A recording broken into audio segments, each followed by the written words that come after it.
We seem to be heading to war with Iran. Certainly the Biden administration is pushing us in that direction. What's new and interesting and ominous is that very few Republicans, the opposition party, are pushing back. Instead, some of the party's leaders are encouraging it. Here, for example, is Senator Lindsey Graham of South Carolina from last weekend on NBC. You said this week that the only way to keep the war from escalating is to hold Iran accountable, part of what you're talking about now, and that it might mean bombing their oil refineries. Yeah. Have you had any discussions with the Biden administration about this? A bit. Here's my message. If Hezbollah, which is a proxy of Iran, launches a massive attack on Israel, I will consider that a threat to the state of Israel, existential in nature. I will introduce a resolution in the United States Senate to allow military action by the United States in conjunction with Israel to knock Iran out of the oil business. Iran, if you escalate this war, we're coming for you. Are you effectively poised to declare war on Iran? That's very strong language. I am poised to use military force to destroy the source of funding for Hamas and Hezbollah. No, that's Lindsey Graham. Few others in the Republican Party will be that open about their intentions, but very few disagree with him. Certainly not in private. They agree. So what would war with Iran mean? Well, it's hard to know because virtually no one who's talking about it in public is operating from a deep interest in America's interest. Is this good for us or is it not? Former Colonel Douglas Macgregor is the CEO of Our Country, Our Choice, and one of the first people we turn to for analysis of events like this because he is interested in what happens to the United States. He joins us now. Doug, thank you for coming on. Do you think that we are moving toward war with Iran? Yes, I do. And it looks like the chosen destination is indeed Armageddon. There doesn't seem to be any real appreciation for the implications for us and frankly, for Europe and the world, as well as the Middle East, of such action. You know, take for an example, just on the economic side, about 20% of the world's oil passes through the Straits of Hormuz every month. Probably 25% of liquefied natural gas. And you're talking about shutting down 2 to 3 million barrels a day of oil from Iran. This entire region is involved in the war. This is not an Iranian monopoly by any stretch of the imagination. But the point is that when we're looking at 10-year Treasury yields up over 5%, and people are increasingly convinced that the Fed has lost control, the economic side of the house is catastrophe. Then when you look at the military side, you have to look at the arsenal of missiles that Iran possesses. And they can reach out 1,200 miles with great precision, very high explosive conventional warheads that would do enormous damage, destroying whole city blocks in places like Haifa, Tel Aviv, even Jerusalem, though I doubt they would attack Jerusalem. The bottom line is that we need to think this through, and everyone right now is emoting. There is no thinking anywhere, as far as I can tell. The only possible exception may be, amazingly enough, Mr. Erdogan in Turkey, who came out this morning and indicated he was willing to mediate the dispute between Israel and Hamas. Whether or not anyone in Washington or Israel is interested in talking, I don't know. But if we could sideline Turkey and keep Turkey out of the fight, that would ultimately help Israel enormously. So what would happen to the United States if we followed Senator Graham's advice and just began bombing critical infrastructure in Iran? Like what would happen then? Well, all of the bases that we have in Iraq and Syria, unfortunately, where we still have over 1,000 Americans, all of those would be targeted. And this time, they would target them accurately, and this destruction would be wholesale. I would expect trouble here at home and in the United States because of the open border. Hezbollah has a very large operation in Mexico. There are no doubt many Hezbollah agents inside the United States. We can only begin to imagine the kind of trouble they could cause. The missile and space program in Iran is very advanced, as is their cyber warfare capability. All of these things would be brought to bear against us. But what's most important, I think, for Americans to understand is if we attack Iran on the basis of Hezbollah's alleged willingness to attack Israel if Israel invades Gaza, we will end up in a fight with Russia. Russia will not sit by quietly and watch Iran destroyed by the United States air and naval power in the region. And once Russia enters this, it becomes much more than just a local conflict, maybe more than just a regional war. We haven't thought this through. We need to do that. And I doubt seriously at that point that the Turks would be able to stay out. The Turks are Sunni Muslims. They are the de facto leaders of the Sunni Muslim world. They have the largest armed forces in the region. They are in close proximity to Israel. They could move forces south through Syria very rapidly. And I'm sure Bashar al-Assad, assuming he even survives the opening of this campaign, would not obstruct them. So many questions, but just to back up one click, you described Iran's missile arsenal, but Iran is a country that's been the subject of a very intense sanction regime from the United States, increased by the last president, Donald Trump, but for a long time. How is Iran still such a powerful country militarily given those sanctions? It sounds like maybe they didn't work. Oh, no, I think that's an important point, Tucker, and you're absolutely right. We place so much value on these sanctions and assume that they have this profound impact. Normally, sanctions harm the population in terms of lowering its standard of living, making life more difficult for the everyday citizen, but it doesn't fundamentally alter the policy or the goals and objectives of the government. And this is something that I don't think we understand. The same thing is true for Hamas and Gaza. You know, you want to go after Hamas. You want to destroy it. I think everyone with a sound mind is interested in the destruction of Hamas. But do you want to kill hundreds of thousands of people in order to get at Hamas? That's the question. We have the same problem in Iran. Our sanctions have not harmed the regime's ability to develop and build very, very complex and sophisticated missiles. These missiles are very accurate now. There are hundreds, if not thousands. And the long-range missiles, the 1,200-mile range theater ballistic missiles, are a very serious threat to us in the region and to Israel. And the sanctions have had no impact there. If anything, the Iranians have pulled together the best human capital in their country, the best engineers, the best thinkers, and put them to work primarily on missile technology and on cyber warfare. And that's where we stand right now. We have to expect the worst as a result if we strike Iran. How is the U.S. military, do you think, having spent your life in it, leading troops in combat and at the Pentagon, positioned to respond to war with Iran right now? Are we in a strong position or not, in your view? No, I don't think we're in a strong position. I think we're probably at the weakest point in our recent history. I think you've got to look at the realities of new weapon systems, new capabilities. The United States Navy, if it's going to preserve its capability at sea, is probably going to be compelled to operate somewheres north and west of Sicily. If it comes within closer range, then it falls into this envelope where the Iranians can strike it. And as I said before, we have to assume the Russians will come into this. Once you move into the Eastern Mediterranean, you are vulnerable to the Kinshal missiles and other missiles, cruise missiles and hypersonic missiles that the Russians have.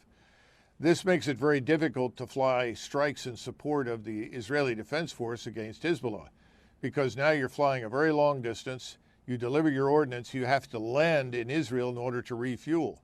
Israel is going to operate under a hail, if not a rainstorm, of missiles and rockets, making it very, very dangerous to do so. So our naval power, while substantial, may not have the desired impact on the ground that we would like. And then finally, we have no real army anymore. The army is down to perhaps, 450,000. How much of that is ready to fight is open to debate. Much of it is sitting in Eastern Europe right now.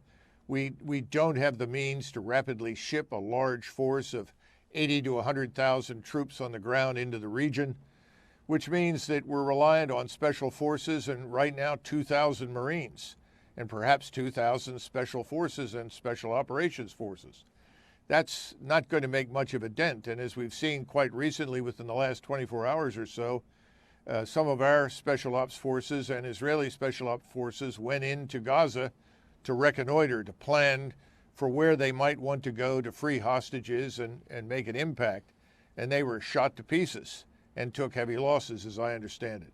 I think that's where we're headed.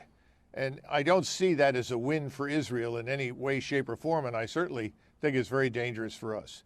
You know, as I've tried to point out to a number of people, until Britain entered World War I, it was just another European war. Once Britain entered it, it became a global war. Well, once we are a co-belligerent, we enter this thing, it's going to be very difficult for Russia and Turkey not to also come into this fight against us, because they will not tolerate the sort of collective punishment that Israel plans for Gaza. The U.S. military does have an awful lot of generals, however, as you pointed out, multiples of the number we had, the absolute number we had during World War II. And they're paid to think about this stuff. Why has it dawned on no one, apparently, who's spoken publicly anyway, that this could really harm our country gravely? Why is no one saying that? Well, I'm sure there are people in the U.S. military who are aware, but let's be frank. Most of the people at the top of the military have never operated under artillery fire or rocket fire. They haven't seen direct fire combat. They haven't seen real war per se. Remember, we've had the luxury of sitting around forward operating bases and striking opponents that were armed with AK-47s and command detonated mines, an occasional mortar or rocket. Very, very low intensity combat. This is a high-end conventional war that we're looking at with the potential to go nuclear, which obviously I don't think we or the Russians want to happen, but we have the wild card in Israel. They do have a nuclear capability. We don't know what the tripwire is for them to employ such a weapon. At that point, of course, all bets are off, and I think most of the world would turn against Israel. Right now, they just have to worry about the Muslim world against them. It would certainly widen if they went that far. There are too many unknowns and uncertainties here. And you know, everyone always assumes at the beginning of such a conflict, well, it'll be contained. We'll only have to fight these people, Hamas, maybe Hezbollah. It never works out that way. These things always last longer than everyone thinks. The resources required are much more profound than what we anticipated. And remember, we've already used up many of our war stocks in Ukraine, and we've left Ukraine in a state of ruins, places on life support, 500,000 dead. What are we going to do to Israel if we press ahead down this road? And it seems, listening to Secretary of State Blinken this morning, who more and more sounds like our commander-in-chief, that there is no room for negotiation, no room for mediation. Hamas must be destroyed. We must go into Gaza. If so, I think we're on this very dangerous road to Armageddon. What is the objective of the IDF and of Blinken, of the United States and Israel in this short term? Destroy Hamas, but what does that mean? Well, to destroy Hamas, in the minds, I think, of policymakers in Washington as well as in Israel, is to systematically root them out and kill them in Gaza. Mm-hmm. Now, let's be frank, when you go into an urban environment, you can't pick or choose your targets very easily. First of all, no matter how well trained you are, you're moving into an area that is rubbled. There are ruins. It's very difficult to negotiate in that. When I say negotiate, I mean negotiate the terrain through the rubble. You don't know where the enemy's going to pop up. Once you destroy all these buildings, he can be anywhere. So you're going to take losses going in. But more important, once you start going in there, you're going to end up killing whatever you find. Because the soldier, the Israeli soldier, the American soldier, very much the same, they want to live. They want to survive. When in doubt, pull the trigger. They're not going to stop and say, now wait a minute, before I shoot, I really need to think about this because that may be a civilian or there may be a family there. That's not going to happen. You can't expect that. So the notion that this is a kind of warfare that is so precise that it can avoid so-called collateral damage is just nonsense. We can't expect miracles from the IDF or our own troops, which means that you're going to annihilate everything in Gaza.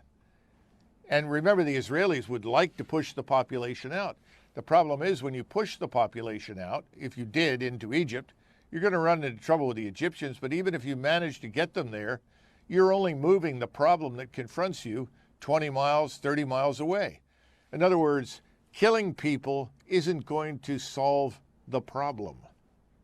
But it's very attractive at the moment, and it's very difficult to talk people out of it. Do you believe American troops will be engaged, physically present in the invasion of Gaza? I'm sure they will, because we have American citizens who are hostages. And we've already made it clear that we will assist and support the Israelis in freeing those hostages. Again, the problem is, how do you get the hostages out when you're fighting in this extraordinarily dirty and complex environment? What's to prevent the hostages from simply being executed as soon as you move in force into Gaza? I think the Israelis know that. I think our leadership in Washington knows it. They may have even decided that if that happens, that's tragic, but the ultimate goal of destroying Hamas demands this. Again, it's the issue of collective punishment. I would encourage Americans everywhere to listen to King Abdullah of Jordan's speech in Cairo just a couple of days ago, where he made it clear that he agreed with the abhorrence of what had happened in Israel and loathes Hamas for its barbarity and savagery. But he also goes on to point out that collective punishment meted out to 2 million people is unacceptable, both under international law and for humanitarian reasons. That's the problem. And as Americans see more destruction and more film footage and photographs come out of Gaza showing children, women, old men dying, being killed, the support for Israel is going to erode. And at the same time, the anger and hatred inside the region, which already dislikes Israel, is going to be phenomenal. So Israel is doing something that I think no one has ever accomplished, at least not in my lifetime, and that is uniting Sunni and Shia against itself. That's why I think we have an obligation to save Israel from itself, but that's not a popular position. Right now, it's bombs away and everyone is cheering. What about the argument often articulated, including by leading presidential candidates recently, that considerations like the ones you just raised, like the long-term effects of decisions or global public opinion, downstream terror attacks, thinking about any of that is a violation of principle and you're basically giving in to the terrorists by weighing any of it? How would you respond to that? Most politicians follow public opinion. Right now, public opinion supports violence against Hamas, and if that includes the destruction of Gaza, so be it, we support it.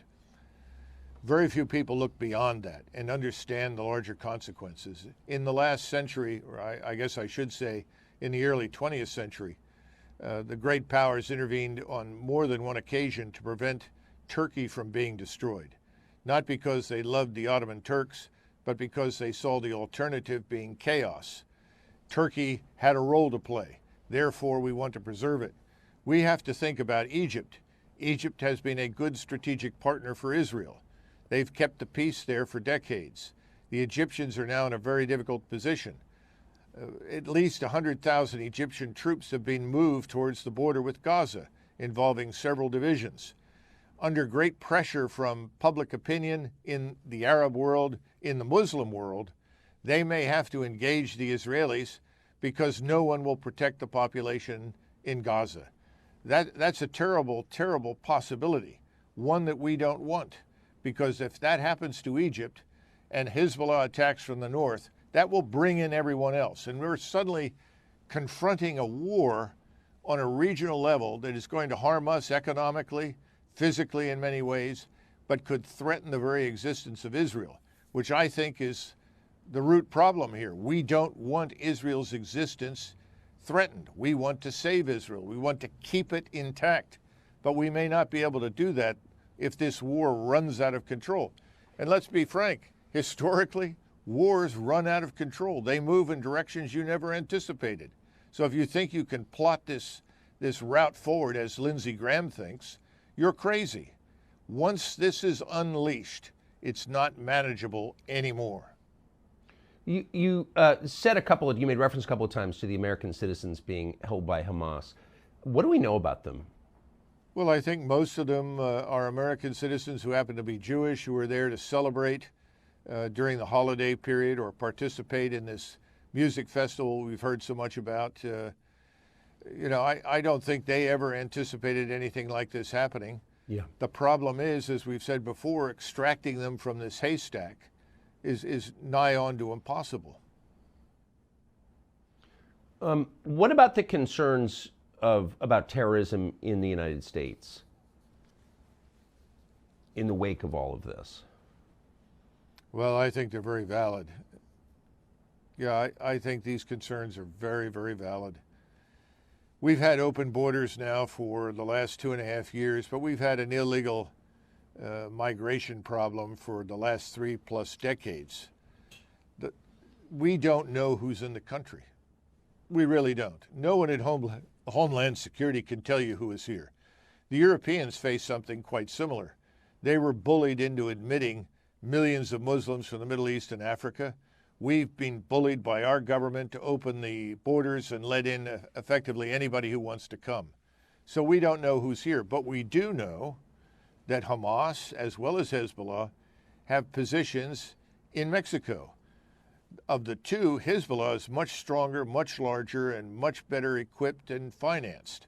So we have to expect that once Hezbollah is in the war and we are against them and Iran, that much of our infrastructure will be at risk.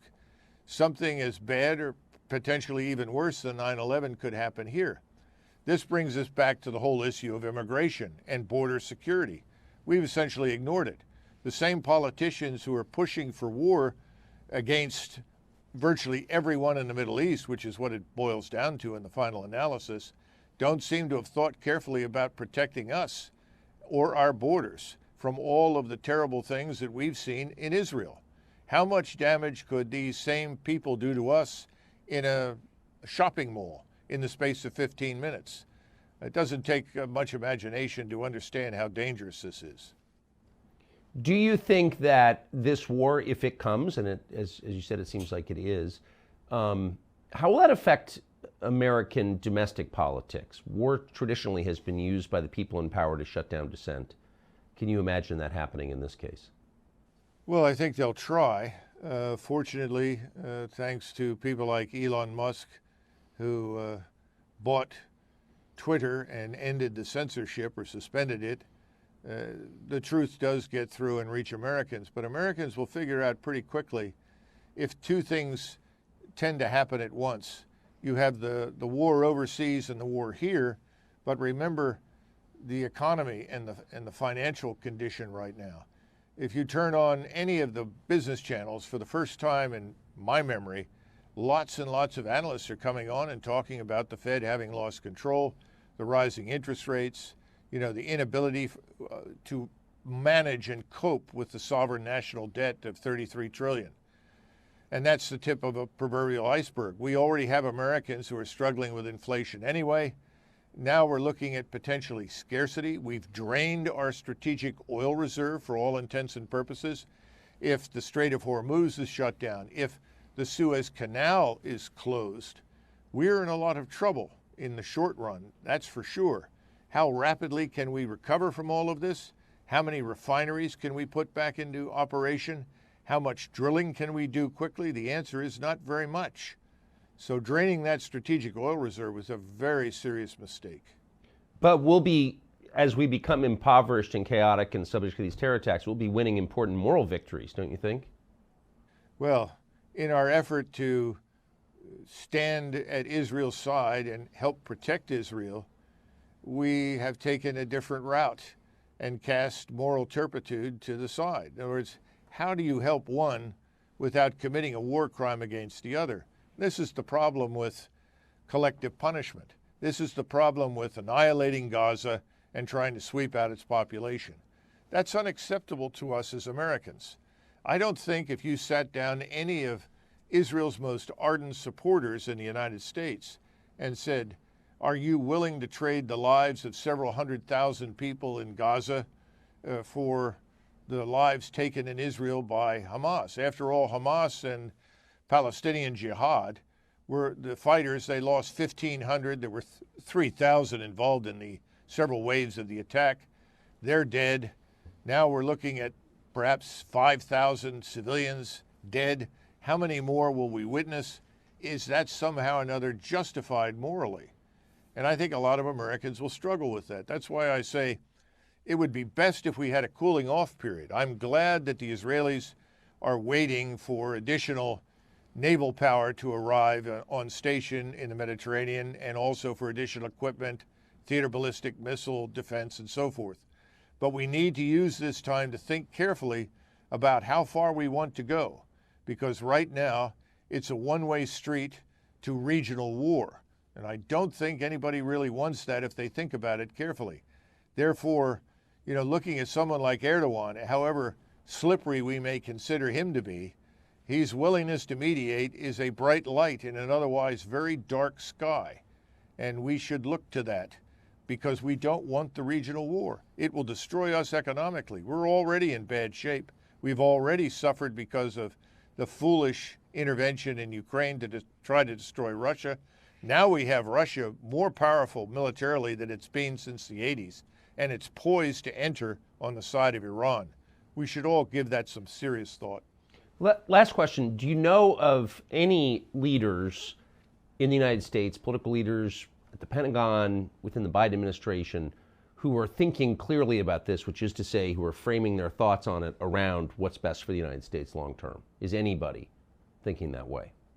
Yes, there are. The problem is none of them hold high positions in government, and none of their voices or their analyses or their viewpoints are going to reach anybody in power. I think you have to listen carefully to what Secretary of State Blinken said. He was absolutely unambiguous. We are going to destroy Hamas, whatever that takes. That means regional war, frankly. And anybody who thinks that people are going to say, oh no, we're afraid of America, we're not going to risk that, they're wrong.